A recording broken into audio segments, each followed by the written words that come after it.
I'll bet that you want to be successful. In fact, I will also wager that you have spent a lot of times asking yourself the question, how can I be successful? What is success? How can I achieve the dreams that I have within myself? And I just want to begin this talk by congratulating you, because if those are questions you've asked, if those are thoughts that you have gone through your mind, I want you to know that you have probably within you a restlessness and a potential that says to me that you have not yet achieved your maximum success. You have not yet probably arrived to your greatest potential.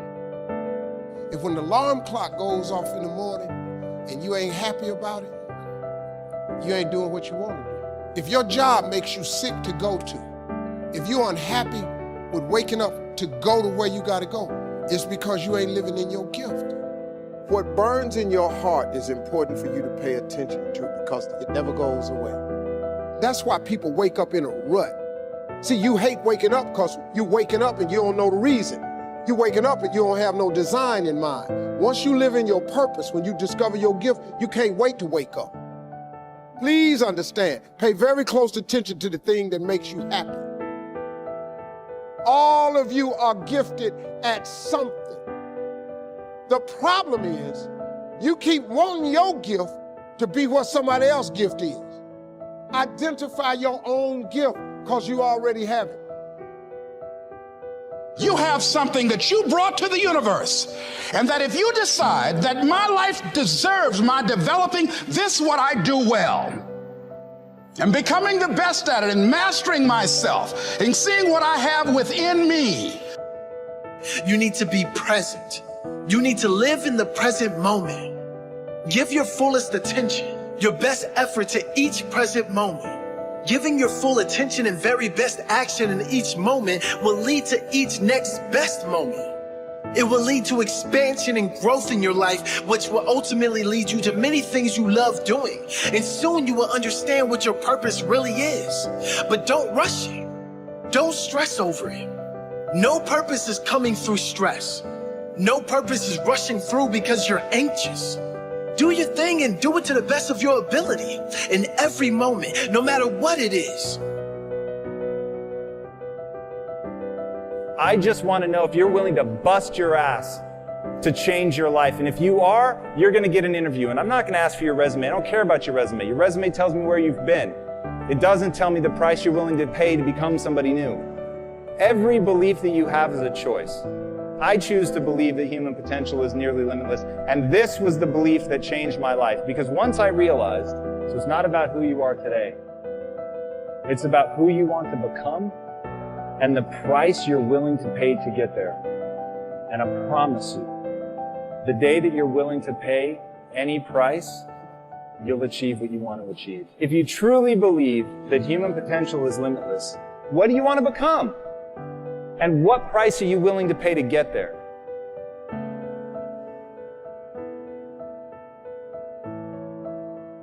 Somebody talks about good health and you're stirred. Right. You need to get a book on nutrition. Get the book before the idea passes and before the emotion gets cold. Go for the book. Start the library. Start the process. Fall on the floor. Do some push-ups. Action. Got to take action. Otherwise, the wisdom is wasted. Otherwise, the emotion soon passes. Unless you put it into a disciplined activity. Capture it. Disciplines is called how to capture the emotion and how to capture the wisdom and translate it into equity. Disciplines. Now, here's what's important about disciplines. All disciplines affect each other. In fact, here's a good philosophical phrase. Everything affects everything. Nothing stands alone. Don't be naive in saying, well, this doesn't matter. I'm telling you, everything matters. There are some things that matter more than others, but there isn't anything that doesn't matter.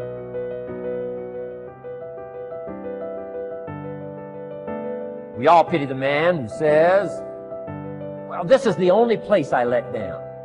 Not true. Key to take home. Every letdown affects the rest of your performance. Every letdown affects the rest. This is part of the educational process on personal development. If you don't take the walk around the block, you probably won't do the apple a day. If you don't do the apple a day, you probably won't start building your library. If you don't build your library, you probably won't keep a journal, and you won't take pictures, and then you won't do this, you won't do wise things with your money, won't do wise things with your time, won't do wise things with your possibilities and relationships, and the first thing you know, 6 years of that accumulated, and we say you have messed up. So the whole key to reversing that process now is to start picking up these disciplines. Now here's the positive side. Every new discipline affects the rest of your disciplines. Every new one affects the rest. That's why action is so important. The least action, the smallest action. Take it. Because when you start accomplishing and the value starts to return from that one action, it'll inspire you to do the next one and the next one and the next one. You start walking around the block, it'll inspire you to get an apple. Get an apple, it'll inspire you to get a book. Get a book, it'll inspire you to get a journal. Get a journal, it'll inspire you to grow, develop some skills. All disciplines affect each other. Every lack affects the rest. Every new affects the rest. The key is to diminish the lack and set up the new. And you've started a whole new life process. Fear is so real. In fact, there are probably things that you're afraid of doing right now in your life, in your relationships, at work. And the fact that you're afraid, that's robbing you of all of the experiences that you want to have in your life. I mean, if you're afraid to fly, that's going to limit your ability to travel and see the world or go visit friends. If you're afraid of public speaking, that's going to really limit your ability to express yourself and share your ideas. If you're afraid of talking to your boss or asking for a raise, that directly impacts how much money you make. Or what if you are dreaming of starting a business, or you've already started a new business, but you're afraid to talk to people, and you're afraid to share your business with people? I mean, fear is something that stops us all. Fear is real. You can't control the feelings that are going to rise up in your body when you're on a plane, or when you're talking to your boss, or when you see somebody that's attractive and you really want to go over and talk to that person.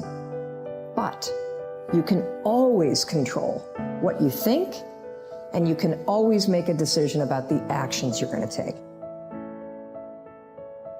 Decide what you want and then act as if you already had it. Decide what you want and act as if it was already yours. Now, the reason we can act thinking that it's already ours is because not only can we vision the end results, we can also vision the beginning of making it real.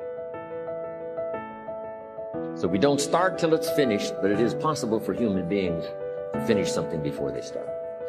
Human beings are the only life on earth that has this incredible capacity to change the course of your life. No other life form can do that. Every other life form except human seems to operate simply by instinct in the genetic code. Human beings can alter the course of their life. Someone says, don't you have to do the second 6 years like you did the first 6 years? And jot this down. No. No, you don't have to live the second 6 years like the first 6.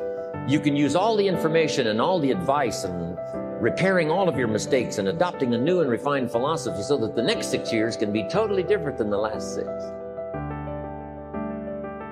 No other life form can do this. See, if you were a tree, you'd be stuck. As a tree, if you used up all the nourishment that was around you and you couldn't change location, see, you would die. But that's not true. Human beings can change location, go north, south, east, west, live here for a while, live somewhere else for a while. So that's a note to make. You can greatly alter the course of your life. Hire on the basis of competence, using objective tests, and let the cards fall where they're going to. And don't be afraid to tell people that that's what you're doing. Watch your HR department carefully and make sure that they're not pushing diversity, inclusivity, and equity initiatives, that they're not requiring people to take implicit association tests that hypothetically reveal their unconscious bias, that they're not doing seminars on systemic racism and prejudice, and then they're not making the assumption that unequal outcomes, let's say in terms of hiring in the STEM fields or in terms of employment in the STEM fields, which by the way are radically overestimated unless you gerrymander what constitutes the definition of a STEM discipline. You have to not participate in any of that. And you have to make it known to your peers, who would be other Silicon Valley founders, I would presume, that you're not doing any of that.